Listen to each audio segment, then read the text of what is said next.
আছো? আশা করি সবাই ভালো আছো। গুড মর্নিং সবাইকে। দেখো কত সুন্দর মিষ্টি রোদ উঠেছে, জানালার ফাঁকে উকি দিচ্ছে। আর আমি এখন যাচ্ছি রান্নাঘরে রান্না করতে। দেখাই, প্রতিদিন সকালবেলা আমার রান্নাঘর অনেক এলোমেলো থাকে, তোমরা তো সবাই জানো। তো আজকে খুব একটা এলোমেলো নেই, একটু পরে হবে। আর এদিকে দেখো মাম্মামকে দাঁড় করিয়ে দিয়েছি, এত জ্বালাতন করতেছে, এখানে দাঁড়িয়ে আছে, ফোন নিয়ে করছে, আমাকে ধরতে দেবে না। দেখো বাইরের পরিবেশটা তোমাদেরকে দেখাই। আমরা আছি 4তলার উপরে। ওই যে দেখো নিচের পরিবেশটা অনেক কিন্তু সুন্দর ওখানে। তো আমি এখন এই যে মাছ নিয়েছি, এই যে এটা হচ্ছে পোয়া মাছ বলে অনেকে, আবার এটা ভোলা মাছ নামে জেনে। তো আজকে এই মাছ রান্না করব। তো সবাই দেখতে থাকো ভিডিওটি, আশা করি ভালো লাগবে। আমি এখানে কড়াইতে তেল দিয়ে দিয়েছি মাছ ভাজার জন্য। আর এখানে মাছে লবণ আর হলুদ মাখিয়ে নিচ্ছি। কড়াইতে তেল গরম হচ্ছে, আমি এর ভিতরে মাছটা ছেড়ে দেব। আর এই দেখো তোমাদের পাকু বুড়ি, দেখছো? ওর সব সময় পাশে থাকতে হবে, ওকে কোলে নিয়ে বসে থাকতে হবে, আমার কোনো কাজ করতে হবে, কাজ মানে করতে দেবে না। সব সময় কান্নাকাটি করবে, দুষ্টামি করবে, আমাকে সেগুলো তাকিয়ে তাকিয়ে দেখতে হবে। ওকে এখানে আমি দাঁড়িয়ে দিয়েছি, দিয়ে এখানে আমি রান্না করতেছি, তাহলে বুঝতে পারছো?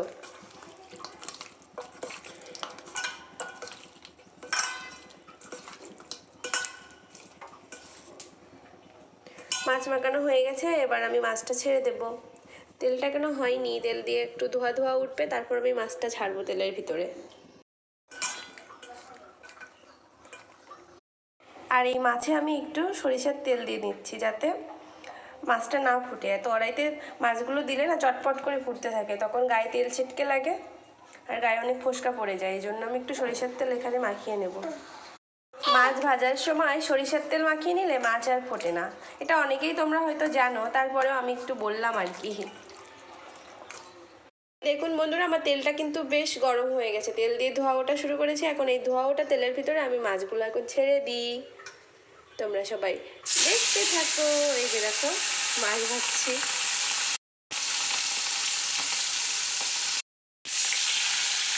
একে একে সব মাছগুলো দিয়ে দিচ্ছি।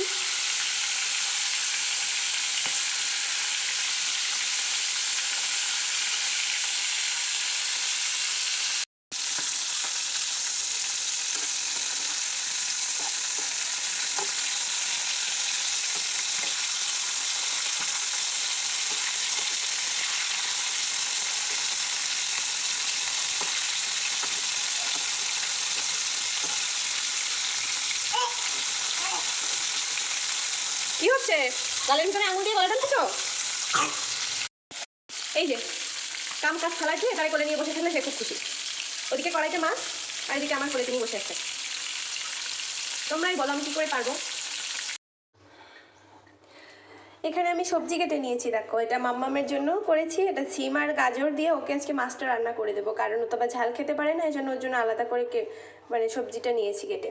আর এখানে আমি টমেটো, কাঁচামরিচ আর পেঁয়াজ কেটে নিয়েছি। আর এটা হচ্ছে আমাদের জন্য সিম আর আলু, আর অল্প একটু গাজর ছিল মাম্মামকে দেওয়ার পরে, ওটা আর আমি ফ্রিজে রাখিনি, ওটা ওর সাথে দিয়ে দিয়েছি। তো ওই সিম আলু আর একটু গাজর আছে, ওইটুকু দিয়ে দিয়েছি, ওইটা দিয়ে আজকে মাছটা করব। আর এখানে আমি ভাত করে নিয়েছি, এই যে ভাতটা আমার হয়ে গেছে, ভাত করে নিয়েছি। রাতে না, সকালে আর দুপুরে হয়ে যাবে, আর রাতেরটা রাতে করব। তো বন্ধুরা আমি রান্নাটা কমপ্লিট করি, তোমরা ততক্ষণ আমার সাথে থাকো। আমি পেঁয়াজ, কাঁচামরিচ, আদা আর রসুন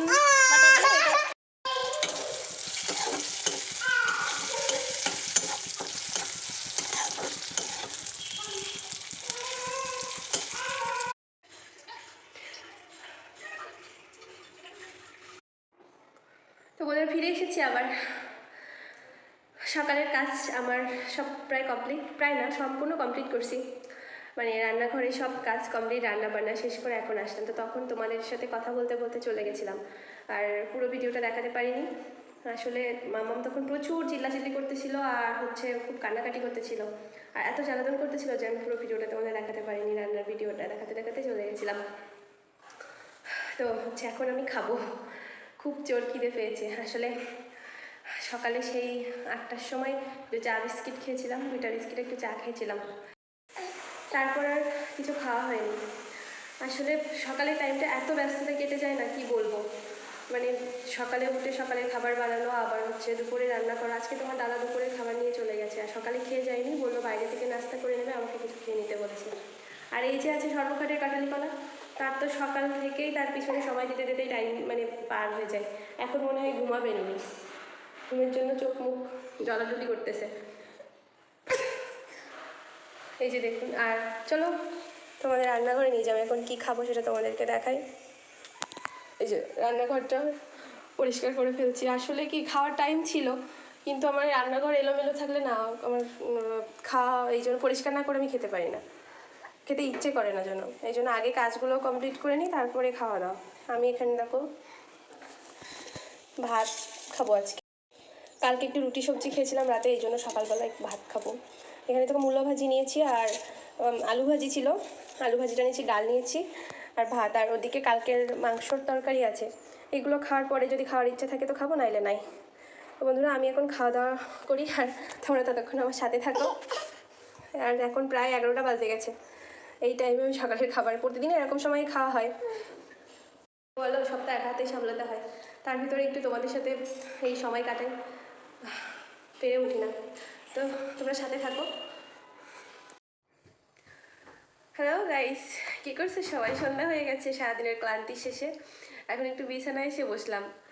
আর এই যে ওদিকে তো মাম্মাম দেখো কি করছে, ওই যে দেখো গ্লাস ধরে টানাটানি করতেছে, কি দুষ্টু, মানে সারাক্ষণ সে কিছু না কিছু করতেই আছে।